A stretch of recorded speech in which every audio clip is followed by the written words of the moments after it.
अस्सलाम वालेकुम बच्चों। मैं आपको एक नई वीडियो के साथ अपने चैनल में वेलकम करता हूं। आज का ये बहुत इम्पोर्टेंट टॉपिक है कि एस फिजिक्स में कौन कौन सी इंपॉर्टेंट रेशियोज यूज होती हैं। ठीक है, बहुत सारे क्वेश्चंस ऐसे आते हैं जिसमें रेशियोज का कंसेप्ट यूज करते हुए आपने करने होते हैं। ठीक है, सो लेट्स स्टार्ट। सबसे पहले बच्चों बात करते हैं कि वेव्स के अंदर कौन कौन सी रेशियोज यूज होती हैं और उनको कैसे टैकल करते हैं। सबसे पहली इंपॉर्टेंट बात है बच्चों के जी इंटेंसिटी ऑफ वेव। आपको पता है इंटेंसिटी ऑफ वेव जो है वो किस चीज़ पे डिपेंड करती है। Intensity of wave is directly proportional to square of amplitude. ठीक है, और अगर एम्पलीट्यूड डबल कर दोगे तो इंटेंसिटी कितने टाइम बढ़ जाएगी। यू कैन इजीली सी के जी इंटेंसिटी एम्पलीट्यूड का स्क्वायर है तो 4 टाइम बढ़ जाएगी। ठीक है, तो इस तरीके से मैं लिख सकता हूँ इंटेंसिटी 1 ओवर इंटेंसिटी 2। अगर दो वेव्स है मेरे पास, दोनों के एम्पलीट्यूड का फर्क है, तो एक का एम्पलीट्यूड बच्चों है 1, दूसरे का एम्पलीट्यूड जो है वो A2। सो ये इंटेंसिटीज की रेशो होगी। सिमिलरली बच्चों, अगर आपको इंटेंसिटीज की रेशो गिवन है और आपको एम्पलीट्यूड की रेशो फाइंड करनी है, तो फिर आप क्या करेंगे, इसका स्क्वायर रूट ले लें। ठीक है, तो that is equal to I1/I2।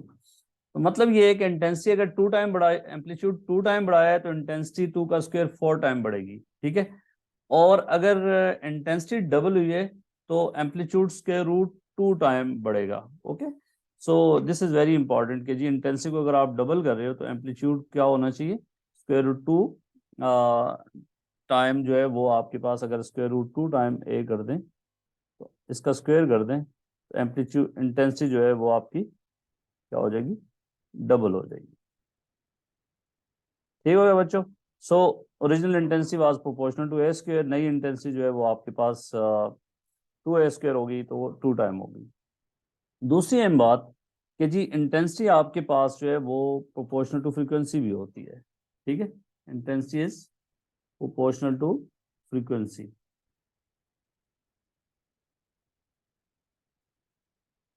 सो अगली intensity is proportional to square of frequency. तो इसका मतलब क्या होगा कि जी I1/I2 will be equal to F1² over F2²।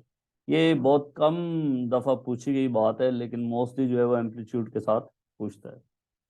तीसरी बच्चों अहम बात ये है कि जी अगर आपके पास एक कांस्टेंट सोर्स है और वो उससे किसी डिस्टेंस पे हम इंटेंसिटी की बात कर रहे हैं, मतलब ये आपके पास सोर्स है जो वेव्स जनरेट कर रहे हैं और power of the source constant रहती है। अगर आपने इस डिस्टेंस पे, डिस्टेंस डी पे इंटेंसिटी निकालनी है, तो आपको पता है कि जी intensity is power per unit area. और जैसे जैसे सोर्स से आप दूर जाते जाओगे तो क्या होगी, इंटेंसिटी आपकी कम होती जाएगी। यहाँ पे इंटेंसिटी कम, थोड़ा और आगे जाएंगे और कम होती जाएगी। वजह ये है कि ये इतने सारे जो है एरिया पे स्प्रेड होती जाएगी। Intensity is power per unit area. तो इस सूरत में intensity is inversely proportional to power per unit area, और area is area of the sphere 4πd², जो आपके पास ये एक स्फीयर बन रहा है, इस तक ये स्प्रेड हो गई है। थोड़ा सा आगे जाएंगे तो इंटेंसिटी और कम हो जाएगी। इसका मतलब क्या होगा कि intensity is inversely proportional to d²। D is the distance from the source. तो आई कैन इजीली से, इसको मैं अगर दो पॉइंट पे इंटेंसिटी की रेशो देखनी होगी तो मैं ये लिख सकता हूँ I1/I2 is d2² divided by d1²। मतलब क्या है कि ये आपके पास सोर्स है और मुझे इस पॉइंट पे इंटेंसिटी निकालनी है, that is at distance d1, और ये एक दूसरा पॉइंट है that is at distance d2 from the source. ठीक है, तो यहाँ इन इंटेंसिटीज की जो रेशो होगी, फिर आपको इस कांस्टेंट के हवाले से परेशान होने की जरूरत नहीं है। आपको पता है कि दोनों में ये सेम कांस्टेंट ही होगा। तो रेशो जो है, उस रेशो लेते हुए आप सिर्फ आपको पता है कि जी intensity I1 is inversely proportional to d1², और I2 is inversely proportional to D2 square. इनको जब आप कंबाइन करोगे तो आपके पास ये इक्वेशन आएगी। ठीक है, तो ये था जी इंटेंसिटी की जो रेशो है वो कैसे फाइंड करते हैं। अच्छा बच्चों, वेव्स के अंदर और तो कोई ऐसी इंपॉर्टेंट रेशो नहीं है। अगली बात पे हम आते हैं कि जी इलेक्ट्रिसिटी में जो है काफ़ी ज़्यादा काम होता है, इलेक्ट्रिसिटी में रेशोज बहुत ज़्यादा हैं और उनको कैसे यूज़ करते हैं। सबसे पहली इंपॉर्टेंट बात आती है ड्रिफ्ट स्पीड। और हर आपको ये चीज़ पता होगा कि जी इक्वेशन ऑफ करंट जो है वो NAQV। ठीक है, ये जो आपके पास ड्रिफ्ट स्पीड है ये number density of free electrons है, free electrons per unit volume, cross sectional area, charge on a charge carrier, and this is current. तो यहाँ पे अगर मैं V को सब्जेक्ट बना दूं तो मेरे पास V आएगा, V इज I/NAQ। ठीक है, अगर दो वायर्स में से करंट सेम जा रहा है, जाहिर है charge carrier, charge on electron same होता है, और अगर उनकी नंबर डेंसिटी भी सेम है, तो मुझे क्या नजर आ रहा है यहाँ पे कि drift velocity is inversely proportional to cross sectional area of wire. और आपको पता है कि जी वायर का क्रॉस सेक्शनल एरिया जो है वो सर्कुलर होता है, और इसका एरिया निकालने के लिए this is D is the diameter of the wire, और एरिया ऑफ द सर्कल आपको पता है पाई आर स्क्वायर होता है, और अगर इसको डी की फॉर्म में लिखें तो that is pi D square by 4। ठीक है, so area is proportional to D square. तो यहाँ से इसी इक्वेशन से मैं ये लिख दूँ तो ड्रिफ्ट वेलोसिटी जो है मेरे पास उसकी इक्वेशन बनेगी I/N pi D square by 4 time Q। ठीक है, तो बच्चों यहाँ पे मेरे पास जो इक्वेशन बनती है ड्रिफ्ट वेलोसिटी की वो ये बनेगी, ये डिनोमिनेटर ऊपर ले जाते हैं यहाँ पे, तो मेरे पास ये बनेगा 4I/N पाई डी स्क्वायर Q। ये अगर सब कुछ कांस्टेंट है, मतलब I भी सेम है, N भी सेम है, पाई तो वैसे ही कांस्टेंट है, चार्ज भी सेम है, तो मेरे पास ये इक्वेशन बनती है drift velocity is inversely proportional to D square. D is the diameter of the wire. तो यहाँ पे हम लिख सकते हैं रेशो कि ड्रिफ्ट वेलोसिटी अगर हमने दो वायर्स के बीच में उनकी रेशो फाइंड करनी है और उनमें सेम अमाउंट ऑफ करंट जा रहा है, ठीक है, तो मैं ये लिख सकता हूँ that is D2 square over D1 square. मतलब इस बात का क्या है कि जी अगर आपके पास दो wires different cross sectional area की सीरीज में लगी हुई हैं तो आपके पास इक्वेशन क्या बनेगी, ये देखें। अगर ये एक वायर है और इसका क्रॉस सेक्शनल एरिया यहाँ पे डिफरेंट है बच्चों, और आगे जो है ना इसी वायर का पार्ट जो है वो आपने ये है, इसका क्रॉस सेक्शनल एरिया डिफरेंट है। तो आप देख सकते हैं कि जी दोनों वायर्स के पार्ट्स जो है वो सीरीज में लगे, तो इसका मतलब क्या है, अगर इसका डायमीटर D1, इस पार्ट का डायमीटर D2, यहाँ ड्रिफ्ट वेलोसिटी V1 है, ड्रिफ्ट वेलोसिटी यहाँ पे V2 है। तो आप देख सकते हैं कि जी drift velocity is inversely proportional to D square. अगर डायमीटर को डबल करेंगे तो ड्रिफ्ट वेलोसिटी 1/4 हो जाएगी। ठीक है, डायमीटर को डबल करेंगे ड्रिफ्ट वेलोसिटी 1/4 हो जाएगी। तो मैं इसकी इक्वेशन लिखनी पड़ जाए मुझे, मैं ऐसे लिख सकता हूँ V1/V2 is equal to D2 square over D1 square. ठीक है, तो अगर हमें ड्रिफ्ट वेलोसिटी की रेशो फाइंड करनी पड़े तो इस फार्मूले से हम लिखेंगे, लेकिन ये वायर जो होनी चाहिए ये दोनों सीरीज में लगी होनी चाहिए ताकि इनमें करंट की वैल्यू सेम हो। Relation between two quantities find करने के लिए जरूरी है कि बाकी सारी क्वांटिटीज कांस्टेंट हो, मतलब ना तो करंट चेंज हो रहा हो ना एन चेंज हो रहा हो। अगर देखें आपके पास जो है अगर करंट सेम नहीं है और फिर ड्रिफ्ट वेलोसिटी की रेशो निकालनी है V1, और आपको पता है कि this is directly proportional to current.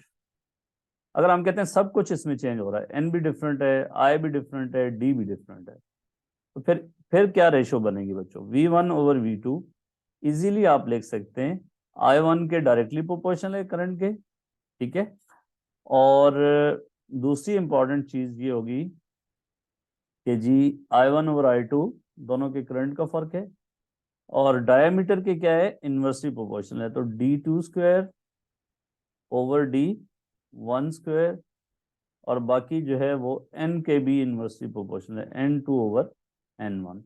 तो ये मैंने सारी चीजें एक ही रिलेशनशिप में डाल दी।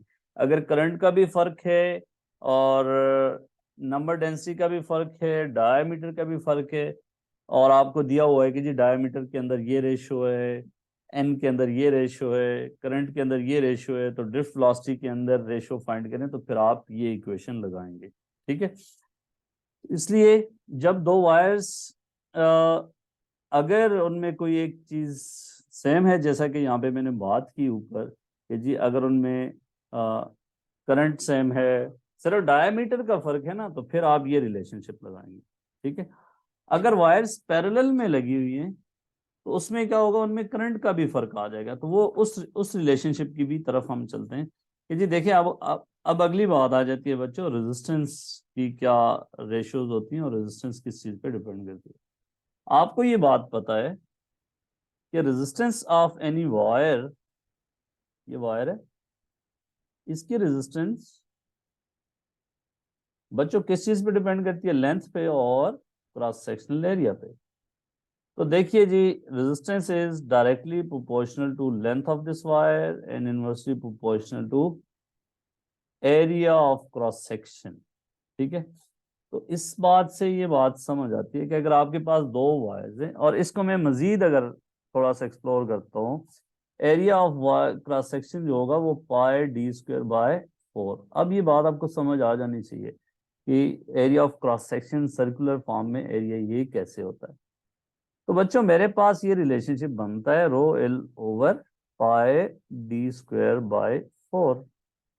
अब आप आसानी से इस चीज को कर सकते हैं, 4 डिनोमिनेटर ऑफ द डिनोमिनेटर यहाँ ऊपर चला जाता है, 4ρl/πd²। अब आप यहाँ से देख के बता सकते हैं इजीली कि जी resistance of the wire is directly proportional to length of the wire और inversely proportional to the square of the diameter. अगर लेंथ सेम रखी हुई है, ठीक है, सबसे पहली बात कि अगर लेंथ सेम है, ठीक है, तो रेजिस्टेंस जो है वो डायमीटर का फर्क है बच्चों, तो फिर क्या होगा, R1/R2 is d2 square divided by d1 square.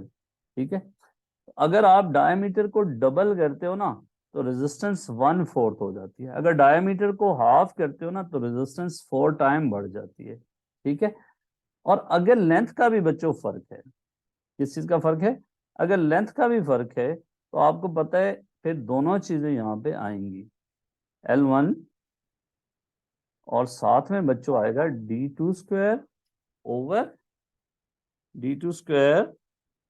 एक सेकंड बच्चों, मेरा मोबाइल मुझे तंग कर रहा है, मैं इसको जरा साइड लाऊंगा। अच्छा जी, L1 d2 square over L2 d1 square. तो इसमें डायमीटर का भी फर्क, लेंथ का भी फर्क। अगर डायमीटर सेम कर दें तो रेजिस्टेंस की रेशियो क्या बन जाएगी बच्चों, ये बन जाएगी L1/L2। ये कब होता है, सेम डायमीटर हो। ठीक है, ये कब होगा, सेम लेंथ हो। ये कब होगा, जब दोनों डिफरेंट हो। ठीक है, तो रेजिस्टेंस की जो रेशियो है ये आपको समझ आ गई कि जी रेजिस्टेंस की रेशियो किस तरीके से वायर के उस पर डिपेंड करती है। ठीक है, अच्छा अब इस बात को अगर हम देखें कि जी अगर आपने दो वायर्स जो हैं वो इस तरह लगाई हुई है, वेट ए सेकेंड, देखें बच्चों, अगर आपके पास जो है वो ये सेम पोटेंशियल डिफरेंस के साथ आपने दो वायर्स लगाई हैं, दोनों वायर्स का डायमीटर का फर्क है, एक वायर ऐसे लगी है और दूसरी वायर को बच्चों डिफरेंट डायमीटर के साथ, ये दोनों पैरेलल में लगी है। हम क्या देखना चाह रहे हैं कि देखें दोनों वायर्स के अंदर पोटेंशियल डिफरेंस तो सेम है, ये दोनों वायर्स पैरेलल में लगी हैं, पोटेंशियल डिफरेंस दोनों में सेम है। तो करंट का फर्क होगा I1 ओवर I1 और I2 डिफरेंट होंगे क्योंकि इनके डायमीटर का फर्क है। इस वायर का डायमीटर D1 है, इस वायर का डायमीटर जो है वो D2 है। लेट्स से इनकी लेंथ जो है वो, पहले केस में हम कर लेते हैं कि लेंथ इनकी सेम है, ठीक है। अब बच्चों देखें कि जी अगर मुझे ये देखना पड़ जाए ना कि जी करंट की रेशो क्या होगी, करंट की रेशो क्या होगी, तो मैं एक सेकंड स्पेस क्रिएट कर लेता हूँ। तो करंट की रेशो बच्चों क्या होगी, ये पहला सवाल है हमारा। तो आप ओम लॉ की तरफ जाएंगे, V is equal to I R. अगर वोल्टेज सेम हो ना बच्चों, तो इस इक्वेशन से क्या नजर आ रहा है, I is equal to V over R. V चूंकि सेम है, इसका क्या मतलब हुआ कि I is inversely proportional to R, ठीक है। अब आपको मैंने बता दिया कि जी रेजिस्टेंस क्या होती है, rho L over A, area of cross section. तो इसलिए रेजिस्टेंस को रो दोबारा ही काम करना पड़ रहा है मुझे, पाई डी स्क्वायर और ये 4। अब आप देखें यही चीज बच्चों उठा के इस इक्वेशन में डाल देना, तो V ओवर आर की जगह हम डाल रहे हैं 4 ρ L ओवर पाई डी स्क्वायर। तो बच्चों मेरे पास क्या बचेगा, I is pi D square और साथ में पोटेंशियल डिफरेंस ओवर 4 ρ L, ठीक है। तो बच्चों मेरे पास क्या नजर आया कि जी अगर पोटेंशियल डिफरेंस सेम है, लेंथ सेम है, रेजिस्टिविटी सेम है, सेम मटेरियल से बनी है, तो मेरे पास I is directly proportional to D square है, ठीक है। I is directly proportional to D square. मतलब क्या हुआ कि यहाँ पे रेजिस्टेंस के इनवर्सली प्रोपोर्शनल होता है करंट। इस इक्वेशन को देखें तो इसके मुताबिक I can easily write I1 over I2 will be equal to R2 over R1। Inverse ratio में करंट डिवाइड होता है। अगर ऊपर वाले की रेजिस्टेंस डिफरेंट है, ज्यादा है, तो करंट नीचे वाले में ज्यादा जाएगा। तो inverse ratio of current resistance से करंट को फाइंड करना है। तो बच्चों ये मेरे पास क्या हुआ, एक सेकेंड, ये क्या करने आ गया इधर, ओके जी। सो मकसद हमारा पूरा होना चाहिए, छोटी छोटी रुकावटों की खैर। So I1 over I2 will be equal to, मैं इस तरीके से लिखना चाह रहा हूँ बच्चों, I1 ओवर I2, भूल तो नहीं गए ना, I1 यहाँ पे था, I2 इधर था, और that is equal to D1 square over D2 square. तो एग्जाम में कह देता है अगर आपको कि जी इन दो वायर्स के डायमीटर की रेशियो ये, find the ratio of their current. और अगर डायमीटर की रेशियो दे के, एक करंट दे के दूसरा करंट फाइंड करना चाहता है, तो फिर भी आपके लिए आसान काम है, ठीक है। तो इस तरीके कार से हमने, जब दो वायर्स पैरेलल में लगी हैं, तो उनमें करंट की रेशियो ये है।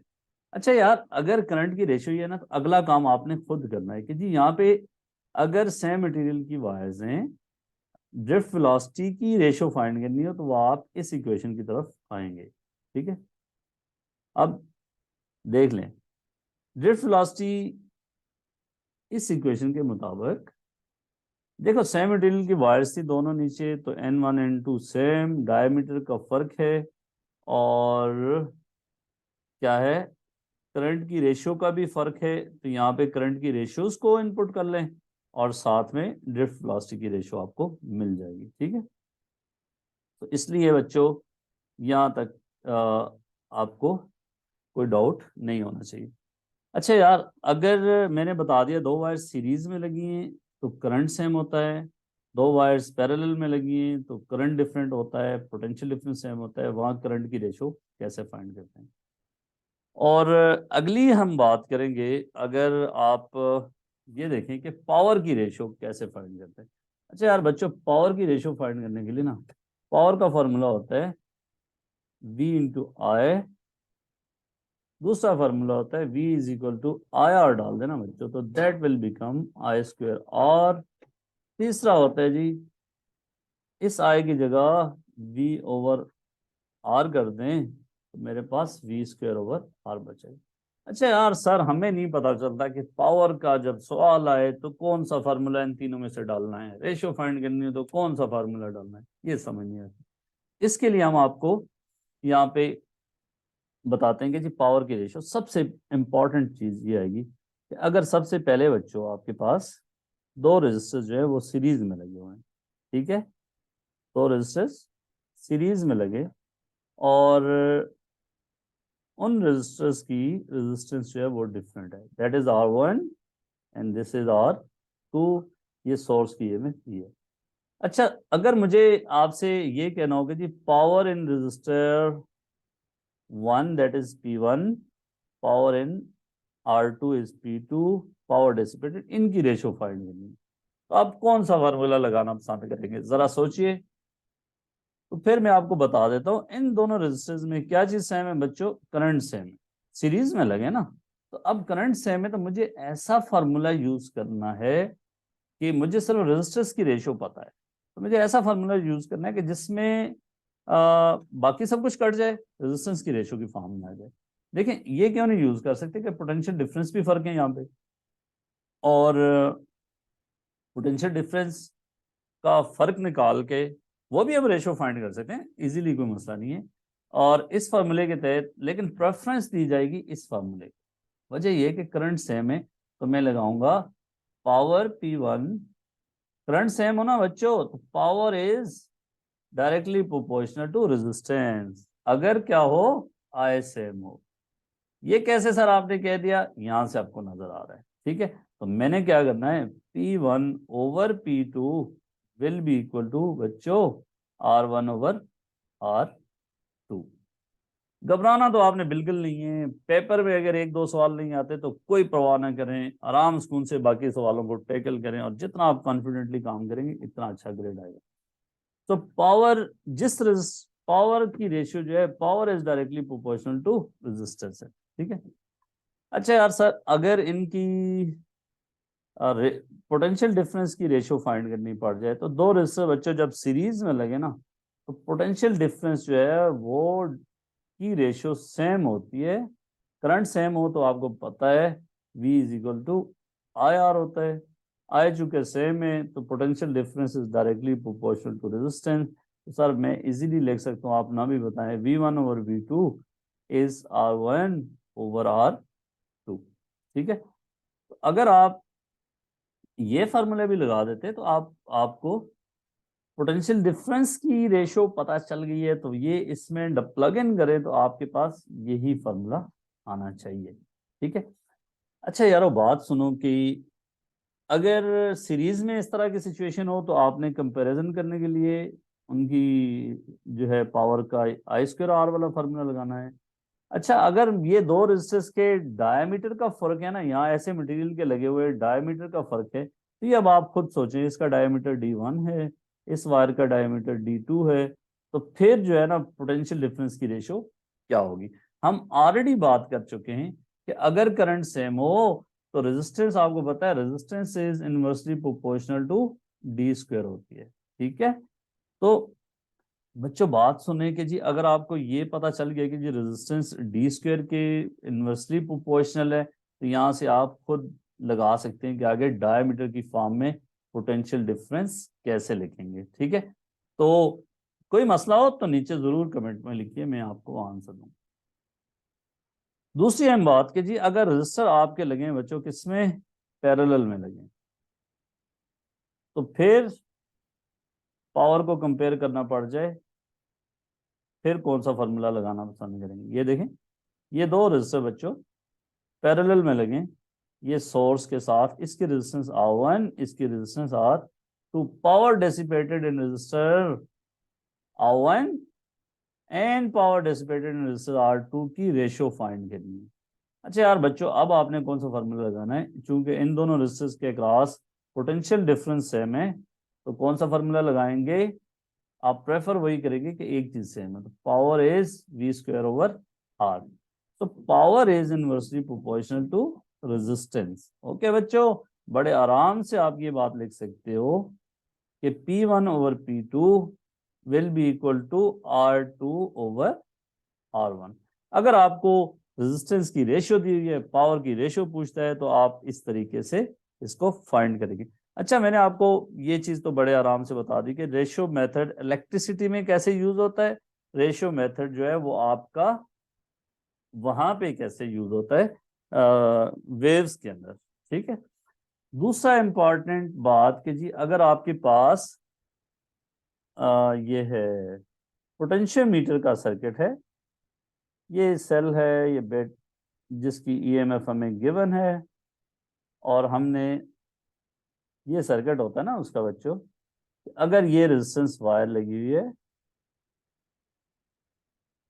ये, और इसके साथ मैंने क्या लगाया है, दो सेल्स लगाए हैं बारी बारी। एक की यहाँ पे गिल्वानोमीटर के साथ, इसका नल पॉइंट यहाँ पे आता है L1 पे। फिर बच्चों एक दूसरा सेल है जिसकी ईएमएफ जो है वो E2 है, और सेम सर्किट बनेगा, इसका नल पॉइंट यहाँ पे लेंथ L2 पे आए। ठीक है।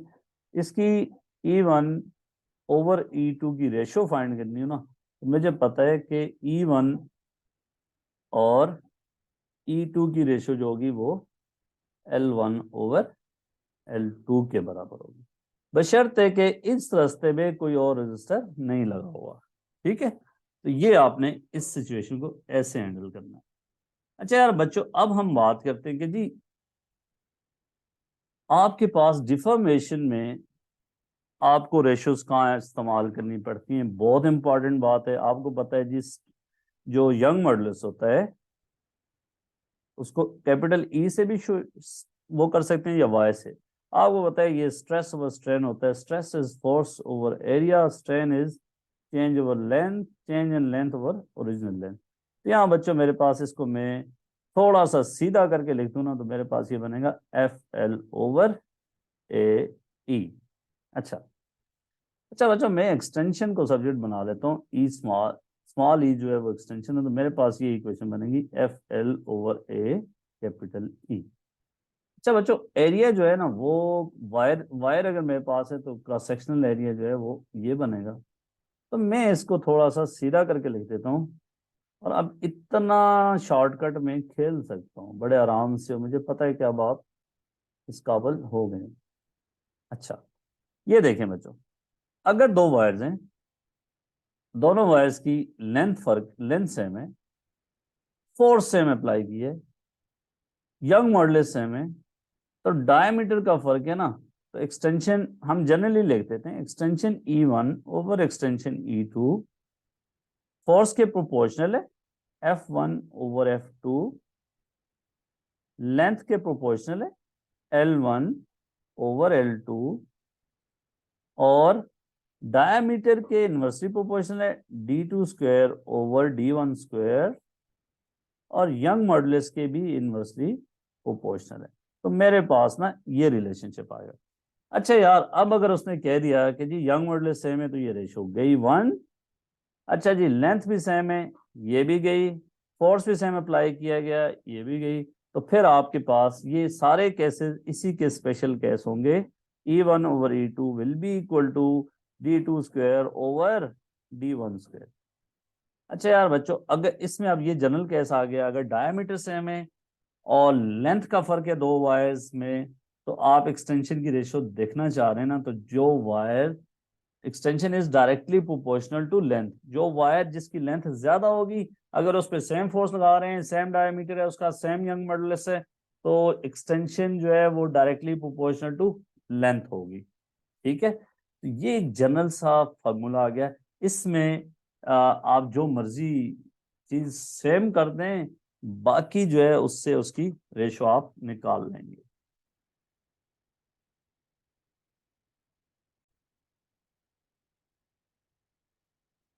अच्छा बच्चों, अब जो है ना हम जरा काइनेमेटिक्स पे चलते हैं, और उससे जो है हम एक सिचुएशन आपको बताता हूँ कि लेट्स से आपने ये दो ऑब्जेक्ट्स हैं, ठीक है, और ये सेम हाइट से आपने क्या किए, ड्रॉप किए, height is same,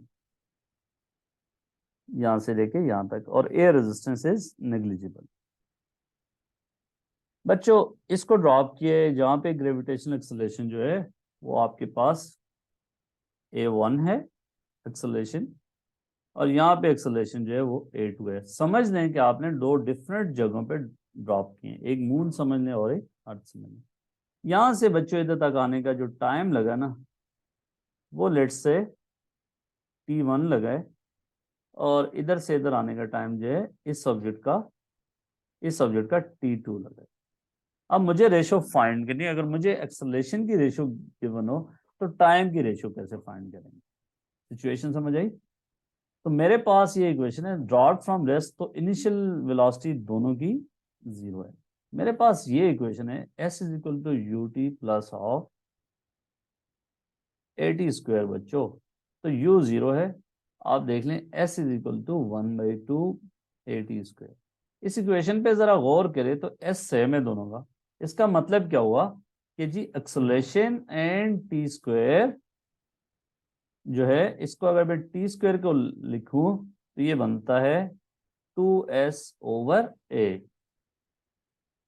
T square is inversely proportional to acceleration, तो मैं क्या ये लिख सकता हूं कि t2 स्क्वायर/t1 square is equal to, inversely proportional है तो ये होगा बच्चों a1/a2।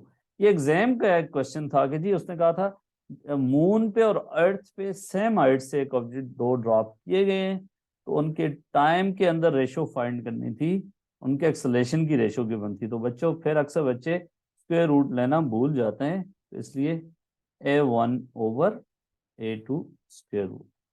ठीक हो गया? तो इसलिए हाइट सेम थी, तब T square is inversely proportional to A.